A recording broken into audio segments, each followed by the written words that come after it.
second lecture today, we will continue with the topic begun yesterday. Yesterday, we began speaking about the particular characteristics of Buddhism, and we will carry on with this today. Yesterday, we felt it was necessary to talk about all religion, all the different kinds of religion, and to do so, we spoke of three main types of religion. Religions which depend on the power of faith. Religions that depend on the power of mind. And the third kind, religions that are based in the power of wisdom. Buddhism falls into the third category. And so today we would like to go into more detail about this religion which uses the power of wisdom.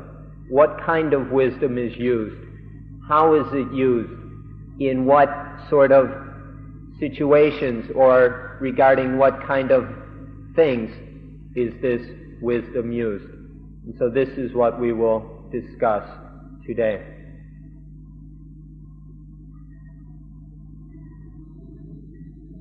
This thing we call panya, or wisdom, we need to begin by pointing out that what we're talking about when we use the word wisdom has nothing to do with reasoning or philosophy or logic. When we use the word wisdom, it means to see, to realize clearly, to see absolutely clearly that such a thing is so. This is what we mean by wisdom. We're not talking about lower levels of knowledge. For example, when you are listening to a talk such as this one, the words you listen to are bringing just an ordinary, normal level of knowledge, the knowledge we get from listening or reading. This level of knowledge is nothing special, and it's not that useful for solving the problem of dukkha. But once we have listened, then we can process that information rationally, intellectually. We can reason about it, we can use logic, we can use various philosophical techniques in order to develop a deeper understanding, to take that information we have heard or read and develop it more deeply. This is a second level of knowledge or wisdom, which we could call intellectual understanding. But that still isn't sufficient. And this isn't yet what we mean when we talk about wisdom. The wisdom we're really talking about is then taking that intellectual understanding and applying it, living it, putting it into practice. And then from that living, from that direct personal experience, arises a kind of clear, penetrating experience or vision of truth. And this is what is meant by wisdom. Direct, clear, penetrating realization and insight into truth. It's not what you hear, and it's not what you think. It's just what is directly known from experience. This third kind of wisdom is the wisdom we're talking about when we say that Buddhism is a religion based on the power of wisdom. It's this third kind of wisdom that we're talking about. We're not sure exactly what understanding you have of the English word wisdom. You might tend to give it meanings other than the ones we've just spoken of. Some people might think that wisdom is something that can be learned in school. But that's not the kind of wisdom we're talking about. Or some people think that wisdom is what arises when we think about, when we philosophize about the information we get from books and other sources. If this is your understanding of the word wisdom, then we want to point out that the wisdom we're talking about is something that comes from the direct experience by the mind. Instead of the mind knowing something indirectly by way of hearing about it from someone else or by thinking about it, these are indirect ways of knowing something. What we're talking about is the direct contact of something by the mind, to know something directly in direct spiritual experience. And we can call this intuitive wisdom to differentiate it from the other kinds of things that you might call wisdom. The other indirect kinds of knowledge are uncertain because it doesn't involve a direct contact with the mind. But intuitive wisdom can't be wrong because the mind directly experiences whatever the object of knowledge is. And so there is no room for error in that direct spiritual experience. So this is the specific kind of wisdom, intuitive wisdom, that we're talking about here. An important fact about these three levels of wisdom is that we can't really use just one of them. All three of them are interrelated and must be used together. For example, we generally begin, or almost always begin, our knowledge about something by hearing about it or reading about it, by some kind of study and learning from someone else. This gives us a beginning knowledge about a certain subject. But according to Buddhist principles, we don't jump to any conclusions and we don't believe what we hear blindly. We listen and we accept that information. Then we take that information and think about it. We reason about it. We use our analytical, our deductive and inductive skills to consider whether this information we have heard is likely to be true. We compare it with other information we have and we think it through. Is this information likely to be of use or not? Now, just because we've thought it through doesn't mean we accept that it's automatically true.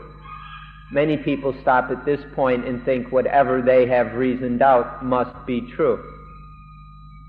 But it's very easy that we apply the rules of logic improperly, that our thinking is not completely clear, that it's somewhat irrational or emotional, or even the original information we started with may have been incomplete or even incorrect.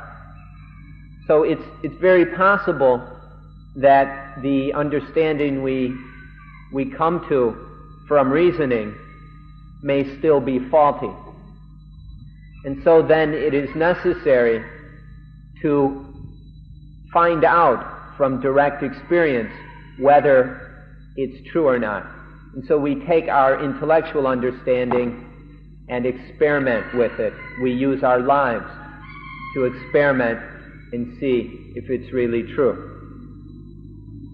To get to this third level of wisdom, which is certain, in which there is no doubt, we have to use the other two levels as well. In Buddhism, what we do is we learn to have a proper and balanced relationship between these three levels of understanding. We don't get stuck on just one, on say just the information level or the reasoning level, but we use all three together to realize a complete and perfect understanding. And in this way we have true wisdom, the kind that can really solve the problem of dukkha. Although the knowledge that will result from this talk will merely be the first level of wisdom, please realize that nonetheless this is where we must begin, that this information level is absolutely necessary. Our understanding of anything, of even the most important things of life, begins with hearing about it or studying about it in such as we are doing now. So don't take these talks lightly. This is where our knowledge begins. And then as we talk about this more and more and go into more detail, we not only have the information level of wisdom, but we begin to reason about it. And then after the talk you can continue to think about these things in the days and weeks ahead. And through thinking and processing it rationally, realize an even a deeper, more personal understanding. So these two levels are necessary in order to come to the third and complete level of understanding, from when we directly experience this object of knowledge with the mind and then know it in the way of intuitive wisdom. So here we are at the beginning of this process of developing in wisdom, and this is the necessary first steps of hearing about something in order to carry it through and realize the benefits of this knowledge and wisdom that we're talking of. So please prepare yourself to make the most of this opportunity. We would also like to point out that in studying and learning in the way we're doing now involves language, and thus language becomes a problem, or at least a difficulty. Ajahn Buddhadasa is beginning from the Pali scriptures, the scriptures of Theravada Buddhism, which are written in the Pali language. This is what he studies, and then is speaking now in Thai. So taking the Pali language and converting it into Thai. And then the translator is taking the Thai in converting it into English. And for some of you who are not native speakers of English, you go even a step further and are sometimes translating this into your own language. So we're at least dealing with 3 languages, if not sometimes 4. And this is something to be aware about. The best thing to do would be to just take the thing we're talking about and show it to you. But we're not able to do that, and so we have to fall back on the method of speaking about it. But these different words we use, the word in Pali doesn't have the exact same meaning as the Thai, the corresponding Thai word. Like panya in Pali in Thai is pronounced banya, and some Thai people have a different understanding of that. And then this is translated into wisdom. And in German or French or Hebrew, who knows how you would translate wisdom. These words, these terms in different languages don't exactly correspond to each other. This is why this way of learning is only the beginning. It's a necessary start, But we can't depend on these words because each of us gives the different words different meanings. And when we translate from language to another language to even a third or fourth language, it's possible for the meanings to change somewhat. This is not an insurmountable difficulty. It need not be a problem, but we have to be aware of this situation that happens when we must depend on language in this kind of learning. When we ask what Buddhism is about, what the particular characteristic of Buddhism is, as we are doing today, in Thai it would be very easy to say, and it's also in English, that Buddhism talks about life and the truth of life. Buddhism is about life and the truth of life. It's very easy to say it like this in Thai or in English. But in the Pali language, you never see it explained this way. Rather, in the Pali language, or the special Dhamma language that we like to use, it is usually Buddhism is about the sankharas and the truth of all sankharas. Sankhara is a very important word which means compounded, conditioned, concocted things. Things that are put together, which are brewed up, cooked up, which are formed, which have a beginning and an end. These are sankharas, and Buddhism is about all conditioned things and the truth of all conditioned things. So in our Dhamma language, we would explain it like this, but in English, it's more easy to say that Buddhism is about life, because life is made up of nothing but sankharas, compounded, conditioned things. And so, Buddhism is about life and the truth of life. But this just illustrates how we have to be very careful in how we listen and understand what is said, because there is room to misunderstand if we don't listen carefully and aren't very clear about what is being said. So today we'll speak about life. But we're going to speak about it from the understanding and along the meaning of Dhamma, the Dhamma understanding of life. As far as the ordinary understanding of life, you already know this. What the common everyday meaning of the word life is, you already are very familiar, so we don't have to talk about this. What we will talk about is the Dhamma understanding of life. When we speak about life in Dhamma or in Buddhism, we talk about the five khandha or the five groups, the five aggregates. And these are corporeality, rupa khandha, feeling, the feeling group, vedana khandha, the perception or regarding group, sanya khandha, the thought group, sankhara khandha, and the consciousness group, vijnana khandha.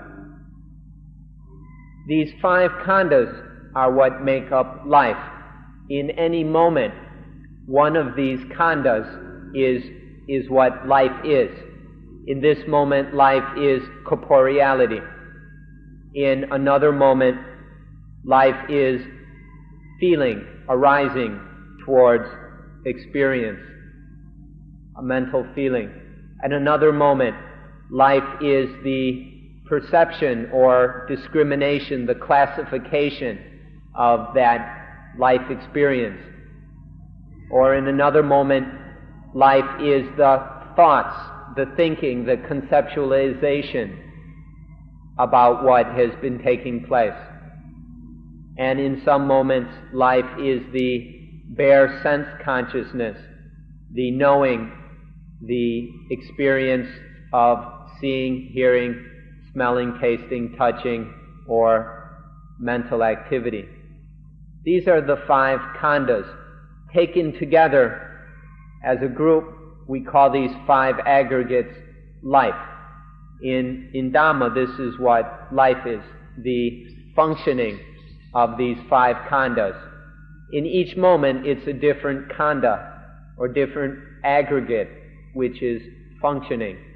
And taken together, this is what life is. And so we would like to talk about each one of these aggregates in detail in order to help us understand life and the truth about life. Sometimes all of our awareness is centered on the body. Sometimes, in some moments, the only thing we're aware of is the body. And then as the body moves, or there is some physical activity, then the mind foolishly thinks that the body is I, or the body is mine. When all this, in the moments when awareness is just based on Rupa Khandha, the corporeality group, or the body, then this is generally taken to be I. This part of life is identified with, is clung to as I. This happens because we don't see that the body is merely various physical phenomena arising and passing away.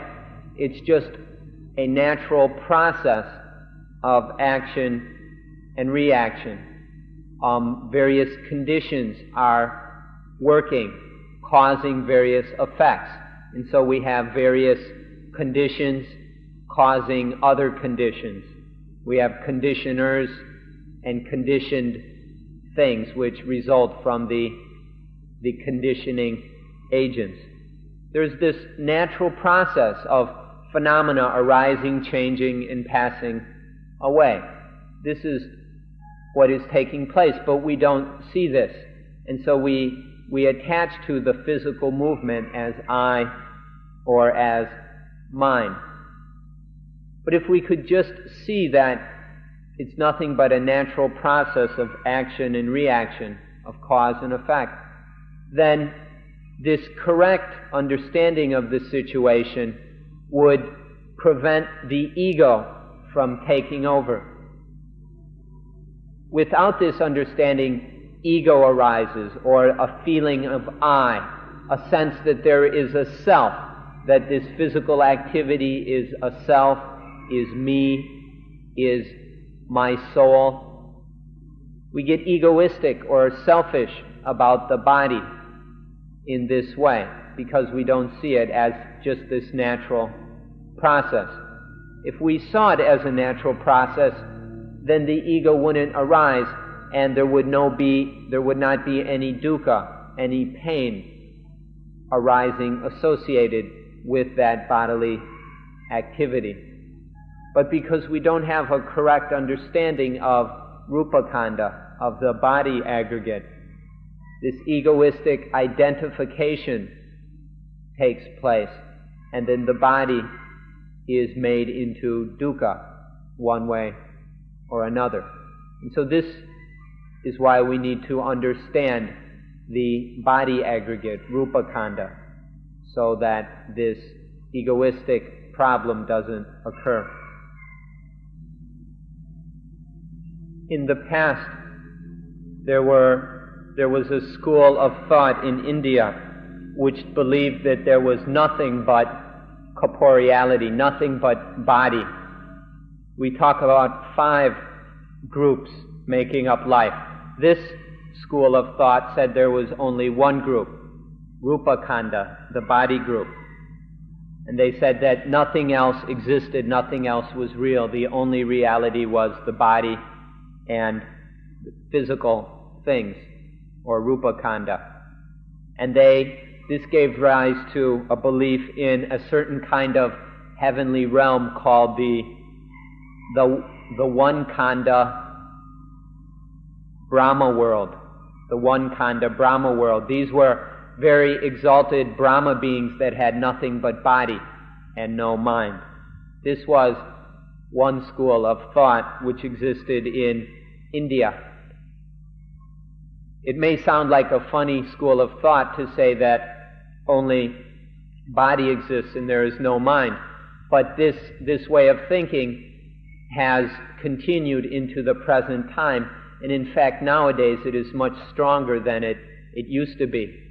The descendant of this school of thought is called materialism, and one of its prime aspects today is, well, we've got dialectic materialism, and we've got capitalism, and things where the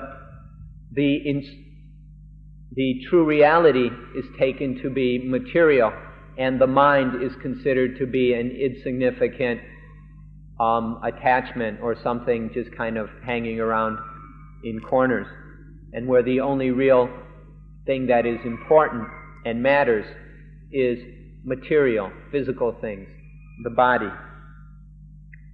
This school back in India, of course, was disagreed with by many, many other schools of thought. There were all kinds of different systems of understanding in ancient India, and most of them could not accept that there was only body, and many held that there was both body and mind. Body, rupa, and mind or mentality is nama. So body, nama, rupa, mind, body. They held that there was much more to life than just the body.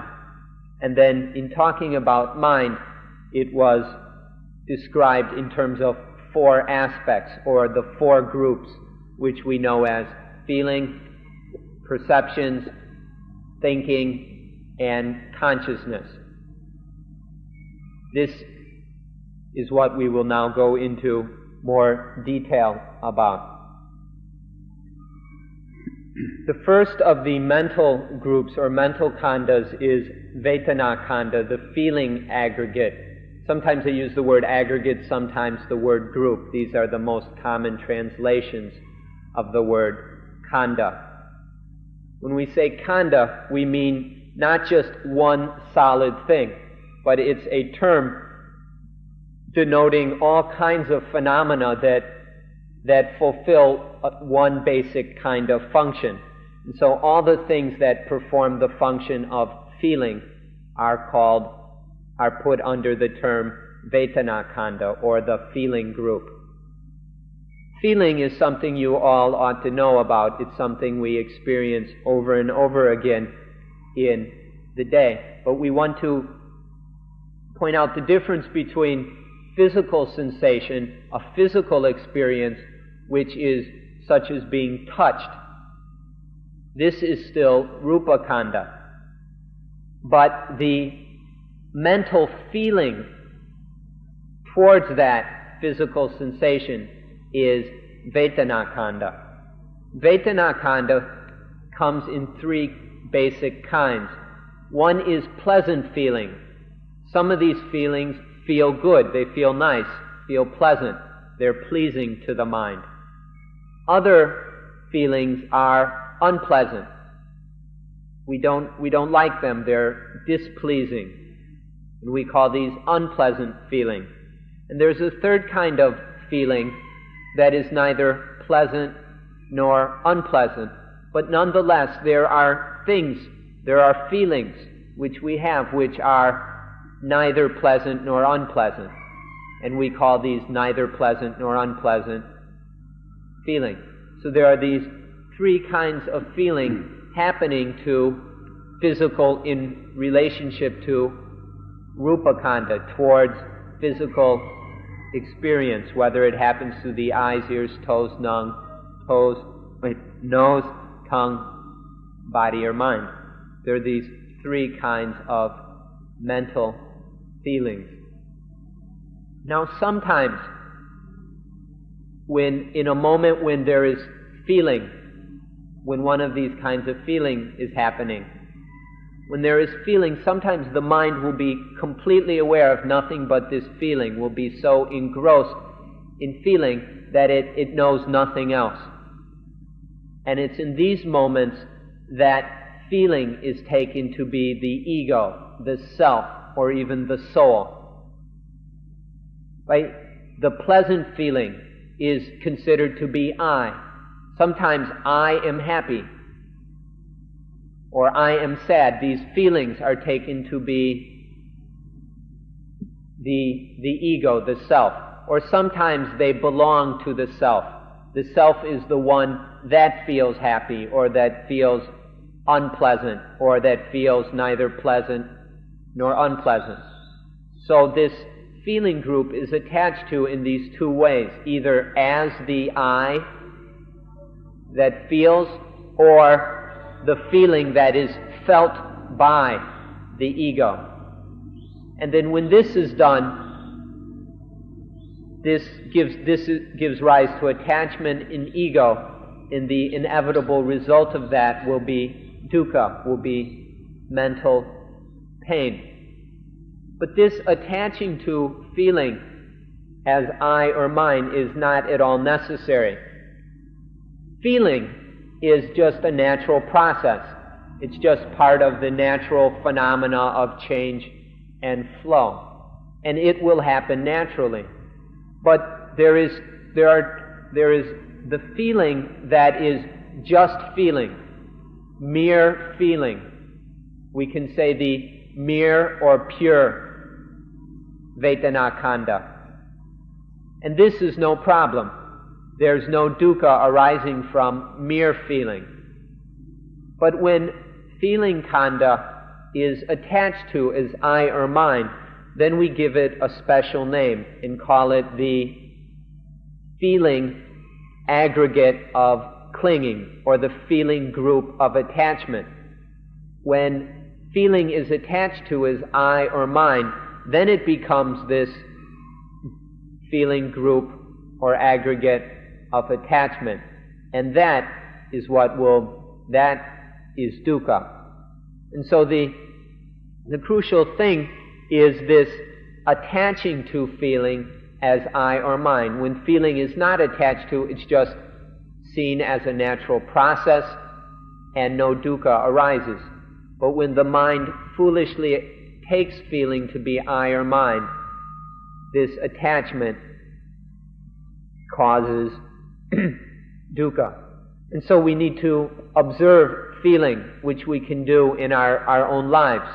It's something that we experience over and over again. And if we begin to observe and understand feeling as it really is, then it is possible to experience feeling without attaching to it as I and mine. So this is the second of the khandhas, feeling khandha. And we need to learn the difference between the mere feeling group and the attached to, clung to feeling group. Now, if we observe, we'll see that life doesn't stop at feeling. Once feeling arises, life continues. The mind goes further. And what happens after feeling is what we call regarding. Whatever is felt, when the mind feels something, there is feeling. And then the mind regards that thing that is felt as this or that. It is discriminated. That thing is discriminated in or classified one way or another. We may discriminate that whatever is felt to be male or female. It might be hot or cold or red or blue. In some way, tall, short, good, bad, win, lose. In some dualistic way, this thing is discriminated, it is categorized, it's classified. And this is This is just more of the flow of the mind as it goes from feeling as it naturally flows into this discriminating or perceiving of whatever the experience is. This is just a natural process, but as you know, the mind often gets carried away with this, and it gets so absorbed into this perception that it takes the act of perceiving or the perception or the discrimination to be I or mine. The mind that perceives is taken to be the ego or self, or the perception, the discrimination itself is taken to be the ego or something that belongs to the ego. So these are attached to. Discrimination regarding sanya-kanda is attached to as I and mine. And when that happens, there will be dukkha. This attachment to sanya, to perception discrimination, only arises because we don't see that this is merely more of the natural process of life. This is just one part of life. It's one of the natural functions of the mind. One of the things the mind does is it discriminates. And this is just part of the flow that begins with sense experience, feeling towards that experience, and then discrimination about the experience. And that's all it is. It's just a natural, ever-changing process. But when the mind doesn't have this understanding, then it attaches to sanya-kanda as I and mine. This is a very powerful thing, this sanya. It's something that we're always attaching to. In our lives, how often are we attached to things like our perception of ourself as being an American, a German, a Frenchman, or a woman, a man, or whatever political affiliation we have, or our religious belief. We're always, in all these discriminations and classifications, we very often put a great deal of attachment and ego. But really, it's merely a natural process of life. It's the third of the 5 khandas, just part of life. And there's no need to attach to it and make it into dukkha. Now, after sanya-kanda arises, after there is this perceiving, discriminating, regarding of the thing experienced, then the mind goes a bit further and starts to think about what to do about this thing. When something is discriminated as beautiful, then we think, well, what to do about it? Or if it's ugly, what are we going to do? Or good or bad, or winning, losing, male, female. Whenever there is this discriminating of something as this or that, then the mind goes further and thinks about it. And this stirring up of ideas and concepts is the 4th aggregate, the sankhara kanda, the thought aggregate. This again is just a natural process. It's the way the mind works. It's just a natural activity of mind. It happens according to various conditions, according to environmental factors, various causes. Sometimes because of the perception which touches off the thinking will be in a wholesome, beneficial way. Other times the kind of discrimination will touch off a unwholesome, dangerous, evil kind of thinking. Or other times the thoughts may be neutral. They may be neither good nor bad, neither wholesome nor unwholesome. But this is all just a natural process. It just flows with these different conditions. But often the foolish mind that doesn't see this process closely enough will go and attach to these thoughts or concepts as I'm the one who thinks, or this is my thought, these are my thoughts, I am thinking. We're always doing this. In meditation, we're always identifying these thoughts that are going through the mind as I and mine. And sometimes it becomes quite annoying. But really it's just a natural process. There is a perception, sanya kanda, and then the mind thinks about what to do. It's a thought to do something. It's the intention, the commitment to do some kind of action. This is the fourth kanda. This aspect of ego, the egoistic identification with thought, was known in India over 2,000, 3,000 years ago. It's been most closely associated in the West with Descartes, who said the words cogito ergo sum, which are generally translated, I think, therefore I am. This is just another example of the foolish mind attaching to thought as ego or self. Descartes said this only yesterday. It was recognized in the Buddha's time as just another mental function, mental process to which the ignorant mind attaches egoistically. There's just the mere, pure process of thinking, that's one thing.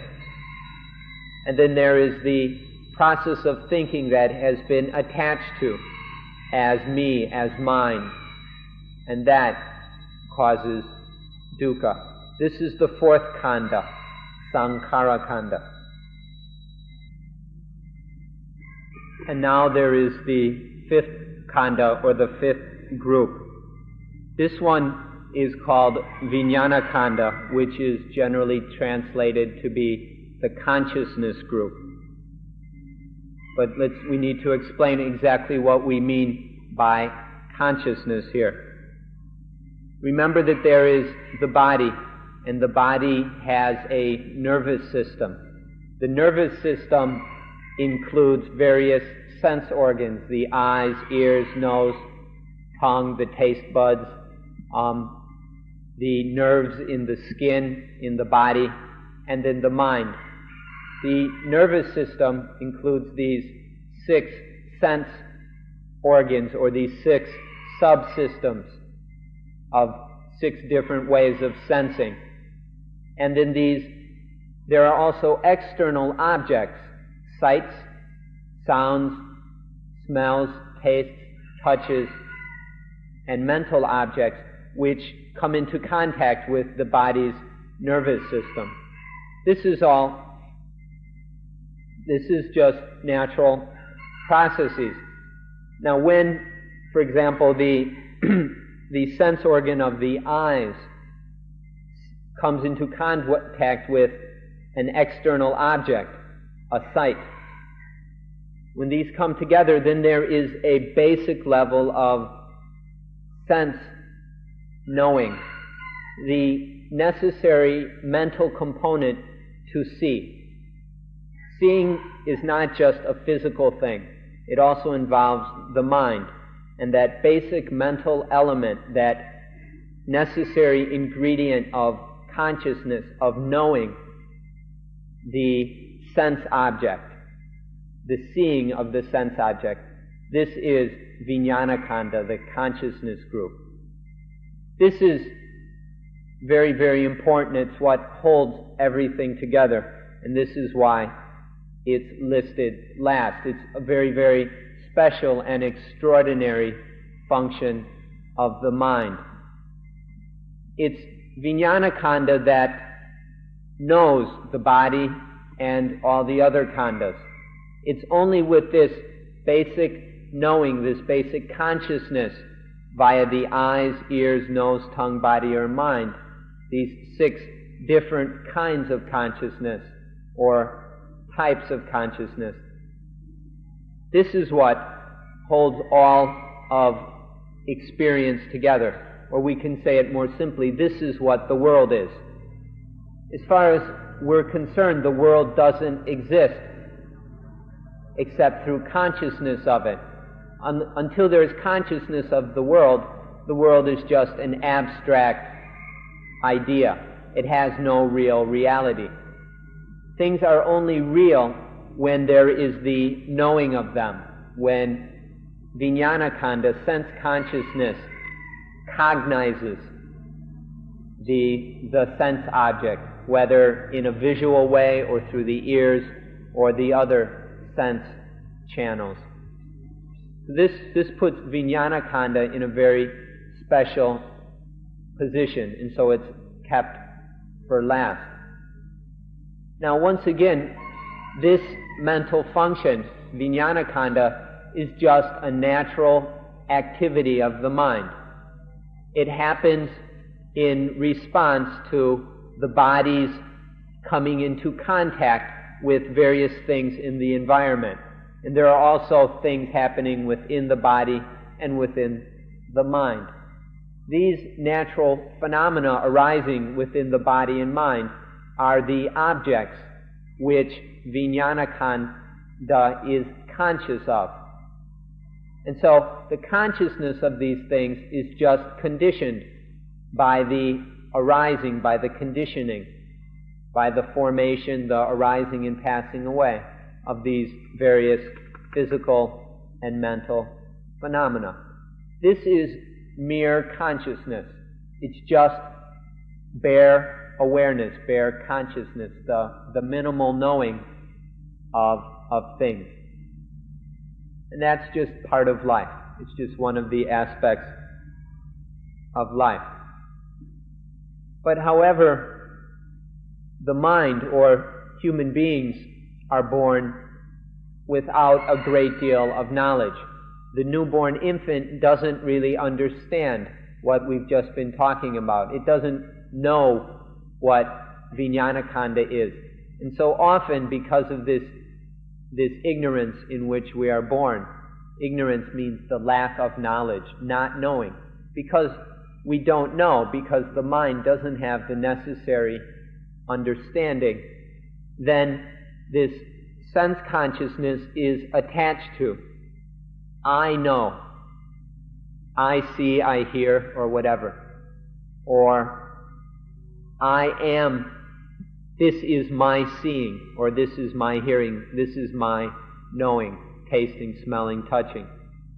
Somehow, sense consciousness is attached to as I or mine because the mind doesn't have the necessary knowledge, doesn't have the intuitive wisdom that this is just a natural process, a natural functioning of the mind. It arises as just this flow of life, this process of action and reaction. But because of ignorance, it's attached to as I and mine. And that brings with it dukkha. We leave this one to last because it's quite extraordinary and it's central, because it's consciousness that knows the body, consciousness knows the feelings, consciousness knows all the perceptions and the thinking. All these other things only can occur because of consciousness. Consciousness, this sense consciousness is the key element. And so for this reason, because of its importance in many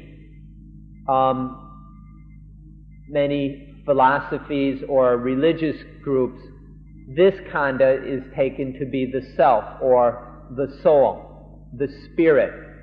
Sometimes vijnana is translated spirit, and it's believed to be this spirit that leaves the body either while sleeping and goes traveling around and comes back in the morning. Or at death, the vijnana leaves the body and is reborn somewhere. These are beliefs in other religions or certain philosophies. But in Buddhism, it is understood, it's seen, that all phenomena, including consciousness, are just naturally arising and passing away phenomena.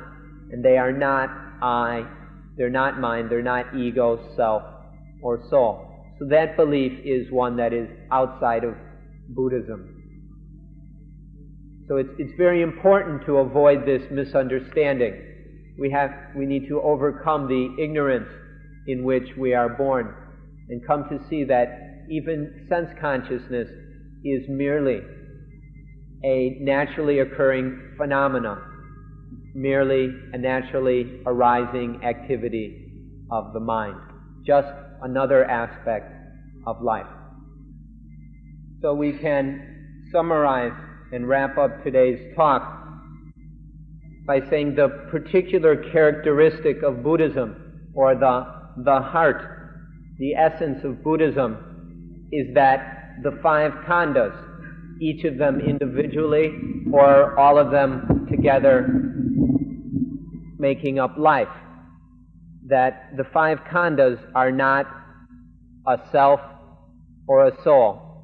Each of the khandhas, or somewhere inside them or outside of them, there is no, whether in the khandhas or them taken individually or taken as a group, or even outside the khandhas, there is nothing that is a self or a soul. This is the heart of Buddhism. This is what we've been trying to explain in today's lecture.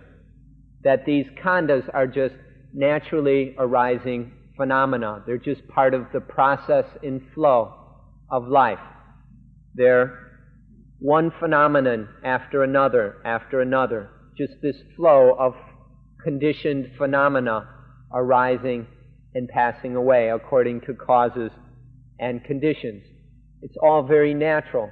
And in none of those khandhas, nowhere in any part of life, is there something that can really be called a self or a soul. This is the heart of Buddhism. This is the kind of wisdom that can free the mind from all dukkha, because it destroys all ignorance. Seeing that in all this life, in all these various activities of life, the physical activity, the activity of feeling, of discriminating, of thinking, and of cognizing, of knowing. In all these activities of life, there is nothing that is I or mine, you or yours, our or ours. It's merely naturally occurring phenomena. To see this is to be able to destroy all dukkha.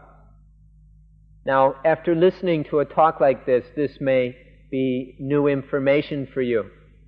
Don't be daunted or put off by what may sound to you at this point a difficult to understand thing.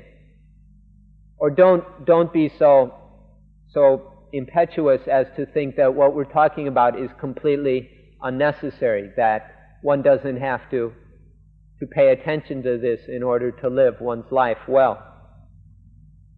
We want to point out to you, as clearly as we can, that this studying the 5 khandhas and getting to know them until seeing that they are merely natural processes, this is not beyond anyone's abilities. All of us are capable of studying the khandhas and seeing that they are merely natural phenomena. This is something that each of us can do. And so there is nothing to be daunted about or put off by. And also, we need to understand that this is the most important thing we can do with our lives.